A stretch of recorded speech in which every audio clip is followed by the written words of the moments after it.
introduce some of the team members that are behind this as well. So Annabelle and Trevor and Charmaine, they're also part of putting the series together. They've been amazing. And really everything that you're seeing today is because of them. So I just want to introduce our first speaker, Jean. So Jean is there waving at you. Yeah, so Jean is a third-year medical student from Malaysia, and she has a lot of insightful tips to share with you, especially because she has a personal website of her own talking about her experience applying to medicine as an international applicant. And she writes about research, academia, her experiences. So really, I think Jean is gonna probably mention it, but I'll also put her website on the chat here so you can access as well. But she will have the best tips for you on how to adapt to university life and how to really get the most out of your social life. So Jean, passing the floor on to you. Thank you very much. I'm just gonna start sharing my screen. Yeah, so, hello everyone. So as I have been very kindly introduced, my name is Jean, and today basically I'll be speaking to you about the life of an international medical student in England. And as Amanda has said, I am a third-year medical student at Manchester. So I'll basically sort of be covering everything related to adapting to being a university student, being a new city, how you make friends in a new place, and so on. I won't go much into the whole bit about how you can get ahead into medical school because you have talked about that coming on today. And I think being able to adapt to wherever you are is probably the most fundamental thing when it comes to actually being able to thrive. So let's get the fundamentals down first, and then we'll look at how you can get ahead and so on. So just a bit about myself. Third year of medicine at Manchester. I'm from Malaysia. Anyone from Malaysia? Hello. And the support available for international students, in particular medical students, is something that I care a lot about. So I do have a website, as been mentioned.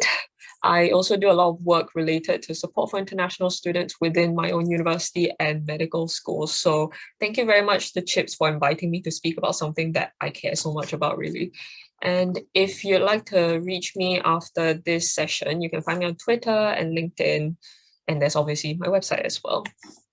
And the talk today is really for you to learn how you can enjoy your time in the UK. It is brief because there are time constraints with the talk, but I do hope you learn something from it and it makes you feel a bit more reassured about coming to a country like the UK if you're not here already, or if you're here new to the place. I hope you learn something from it. So we'll be covering how you adapt to university life and being in a new place, managing your time and revision, and we'll talk a bit about life outside the degree, things like extracurriculars and your social life, and I'll wrap it up with a bit of general advice that I think everyone should keep in mind as an international student in the UK. So let's move on to university life. This meme is exactly me, because when you're in university, I think the biggest thing that most people will struggle with is the fact that your time really is yours. And by that, I mean that you can do whatever you want with your time. And honestly, you bear with the consequences of it, because in your university, your time is extremely self-directed. Even though you might have lectures or tutorials or anything timetable in, there's a lot of free time in between that you can choose to spend in whatever way you like. And that was something I struggled with a lot when I first started, because I came from a college where my time was extremely structured. And I like that sort of structure. I'm the kind of person that needed a bit of a to-do list to make myself feel like I'm actually doing something and making the most of my time. So that was something that I struggled a lot with. And I had to come up with my own routine while I was here. And we'll talk a bit more about that when we get on to time management. But I think that's the biggest thing about being a university student. So you're dealing with that. And on top of that, you are also trying to find your feet in a new place. So I think there are two aspects to it. One, how can you actually make it feel more like home?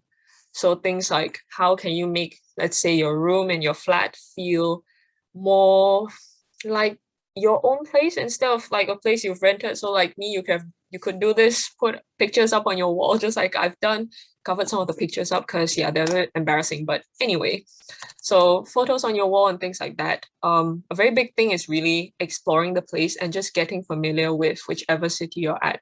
So for example, at Manchester, they give freshers like this poster, which is called 100 Things to Do at Manchester. So there are 100 different things that the university basically thinks you should have experienced or visit places you have visited, things like that, that then you'll be like, okay, I actually live in Manchester. And it just helps you give you a bit of structure to exploring the place, because I think getting familiar with the place, whether it's public transport, where things are, is a very key aspect to it. Obviously, coming to a whole unfamiliar place, then having to adapt to it. If you get lost, Google Maps, that's your best friend. And if you have a local friend, someone who's actually from this city in particular, that would be really amazing, because one of my closest friends at university is from Manchester. So I can always just ask my friend, be like, oh, what's this place like? What's the best way to get to this place? I've got a GP placement in this area that I've not heard about. And they're a lot more reliable than maps actually. And they tell me what's the cheapest way to get there, what's the quickest way to get there. So try to make some local friends. That's one big tip. So moving on to making friends. So the first source of friends, potential friends, I guess, would be your flatmates if they're decent people. Obviously, if they're not, then don't be friends with them. Because yeah. And there are obviously a lot of societies out there that will allow you to meet people. So for example, obvious things would be like for people from your country, the Malaysian Society. At Manchester, we also have the International Society, which I think has been a really nice place to just meet people. I've met friends from like France, Sweden, Japan, so on, just by going to one of the events. And obviously there's Chips as well, who also have social events that you can attend and basically try and meet some new people. And I think actually the most important thing is that when you're in medicine, medicine feels like it's going to encompass all of your life, but you're still in quite early stages if you've just started. And I think it's really, really important to just find some non-medic friends. They ground you and they give you a life outside of medicine. You hear me talk about get a life outside of medicine. Don't live and breathe medicine throughout this talk, because I think it's so important to just find something else outside of that. And personally, my top tip is actually to invite people to meet up outside of whatever setting that you first meet them. So for example, I meet like some new people at like a social for the International Society, for example, then just invite them to go like eat or hang out or do something after that, because that's what helps solidify that relationship that you might have just sort of started developing with them. And that really was how I got closer with some of my friends that I have right now. So big tip, it's not just a go to society events and that's it kind of thing. It's also follow up with people, text them and do things like that. Just make them remember that you are still there. And now we're going to move on to time management, because obviously I'm saying go make friends. But at the same time, you've got your degree, and medicine's one of those things, like your medical school, they always tell you, maintain a work-life balance. But actually, there's so much to do in the medical degree. You've got theory to learn, you've got practical things to do, examinations, speaking to patients, maybe placements. And on top of that, you probably also have to do some reflective writing and maintain like a portfolio. So there's lots of requirements and you're sort of being pulled in various directions. On top of that, I'm saying go maintain a social life as well. So now time management will be the biggest thing to help you sort of stay sane, really. And I'm not sure if you guys have heard of Parkinson's law. Basically, you're sort of saying that the time you allocate a task, your task will expand to fill it. So let's say I have a task that actually I could finish in 2 hours, but I gave myself 3 hours to do it because I'm like, let's be safe. And instead of finishing in the 2 hours that I know I can finish it in, I finish it in 3, just because your task will expand to fill whatever time you have left. So it's having other things outside of studying, outside of all these things that make you realize, actually, I don't have that much time to do the studying. So let's make the most of the existing time. And so my first tip, I guess, when it comes to time management is to flounder with purpose. I'm not saying you're not going to struggle when you start, but use that time where you're going to flounder to actually sort of figure out what you need to do. So more on that. So your first few weeks of medical school or first few weeks of whatever it is, use that to figure out a routine. It's not just really studying and things for university. There's social life and adulting. There's things now like doing your laundry, buying groceries, cooking food that you now have to account. And surprisingly, they take up a lot of time. So you have to sort of figure out, okay, when is the best time to do all of that? So that's my first tip with time management. The second tip is really to figure out what sort of areas that you have work to do. So portfolio pieces, assignments, prep for sessions. Like we have PBL in Manchester, and other universities use different ways of learning, but basically PBL is group-based learning. You come together, discuss a case, come up with a learning agenda throughout the week, you cover it, and then at the end of the week, you basically come together again and sort of wrap it up, answer any questions, talk through what you have found. And then using all that knowledge that you have of what is expected of you with all the time you have, come up with a weekly plan and get a general idea of what has to be done every day. And when you do this, you then can account for meetings, events, social time, and obviously university things, because as an international student, you do have to pass to stay in the UK. So that is a baseline requirement. And I would really recommend just getting a calendar app to keep track of schedule. So put your university timetable into that. Put meetings that get scheduled, everything, just put it in there, because that prevents you from accidentally overcommitting to something or then ending up with overlapping meetings and things like that, because that's a pain to sort out, really.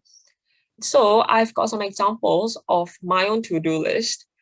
These were from this year because I only sort of got the hang of it this year. So that goes to highlight that you don't figure things out from the start.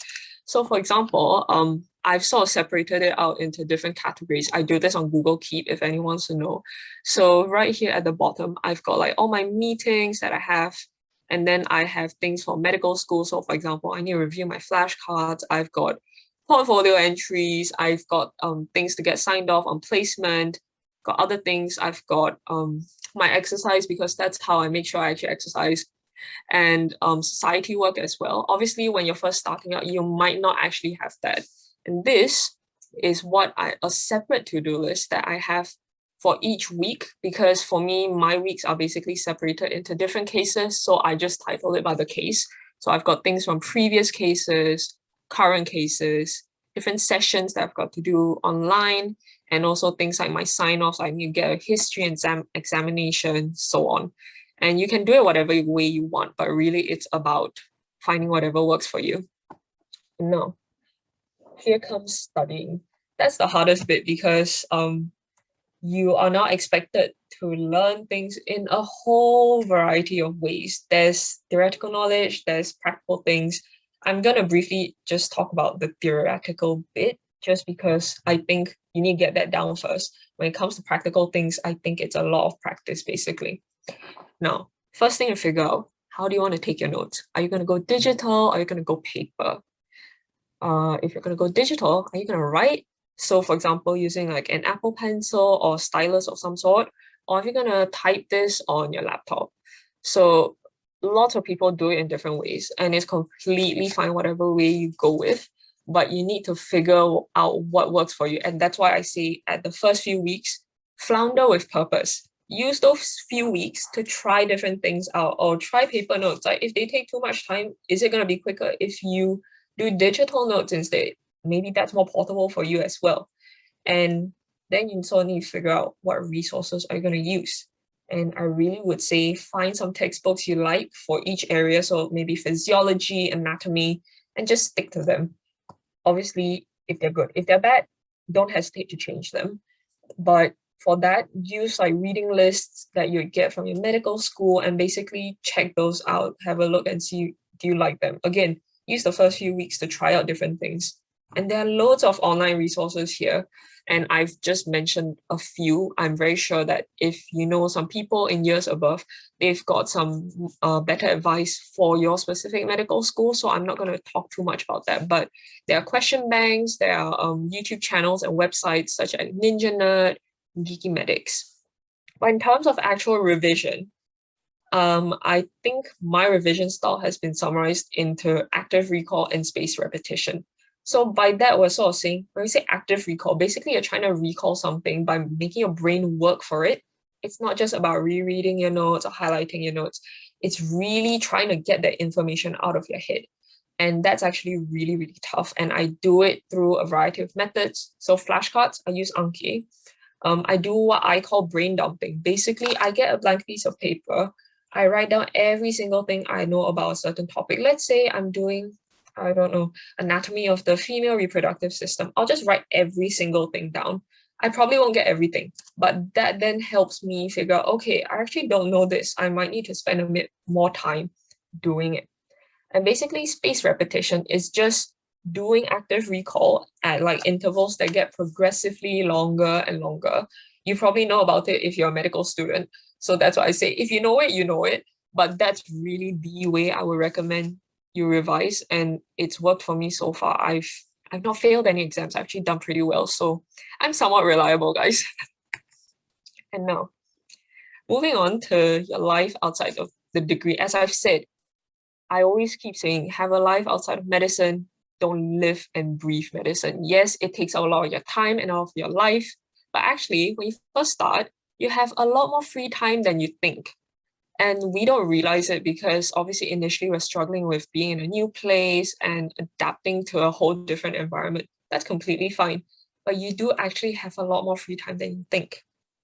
And so I recommend that you really try things out. So in terms of like different sports, for example, in first year, I tried out archery and kickboxing. I also trained with the university's karate club. And in second year, I actually ended up being the vice captain of the karate club as a result of my involvement. And it was really nice to just have a social life outside of medicine where I don't have to talk about medicine and you speak to people from different degrees, different backgrounds. And I think that's what makes university life such a rich and colorful experience. I also went to a lot of like medical society events. So for example, the Wilderness Medicine Society here, they did a trip, went on that. I went to some conferences as well, but obviously doing this while keeping in mind that, you know, you have other things to do, you still need to study. And so I recommend, so to stay in the loop for different events, go with Facebook. And if you want to network and basically get to know some leading figures and perhaps different areas of your interest, I will recommend Twitter because medics in the UK, they're really, really big on Twitter. You see the hashtag Med Twitter or Med Student Twitter going around. And I personally really like it. You hear a lot about opportunities outside of your medical school through Twitter as well. So really, I would say these two social media sites are probably the place to go to find out about all of those things.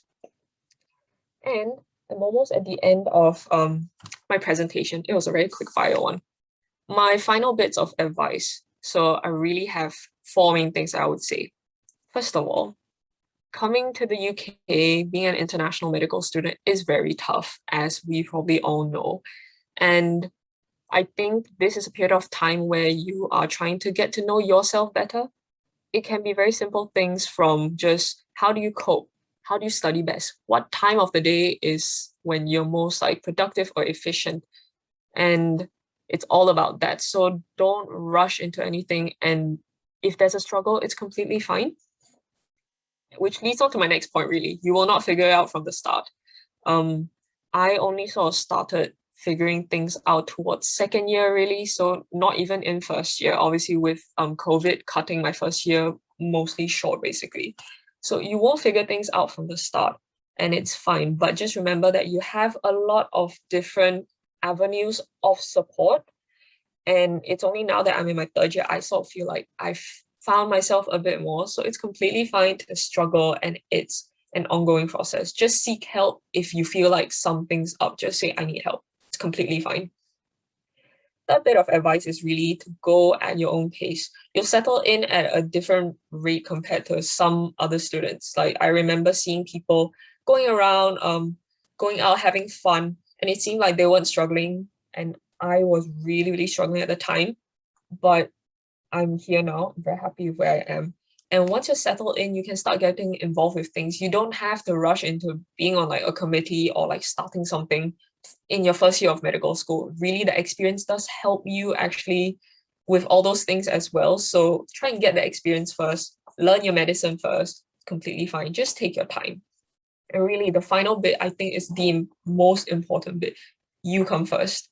Your sanity, your well-being, all of that will come first before everything else, even before your studies. Because obviously, if you're not in a really good state, I don't really see how you're going to be able to study properly. And so you have to be, in that sense, selfish enough to actually take care of yourself and sort of step out of maybe unhealthy friendships or perhaps things that are just taking far too much of your time and you perhaps can't deliver to the way that you would like to. And obviously, you do need to pass to actually stay in the UK. So that was a very quick fire presentation. That is the end of it. And so if you have any questions, I'm happy to take them now or at the end. You can find me on Twitter. I'm Jinling P. You've got my LinkedIn. If you search Jinling Tan, you should be able to find it. And I'll leave it at that. Thank you very much. Thank you so much, Jean. Honestly, I think it was a brilliant, brilliant presentation, and I love the tips that you gave. I absolutely agree to the spaced repetition, to the active recall. If you're a medical student, you probably heard this many times, and you need to adapt your way of learning. And I think it's very important that you find that from the start. And the part about socializing as well, you need to find other medics, or else you're gonna stay in a bubble that it's hard to leave, and in your mind it's all medicine, medicine, medicine. And sometimes you don't have, that other aspects of your life that is really, really important to be a sort of complete individual in multiple aspects of your life. We had some questions on the chat, but we'll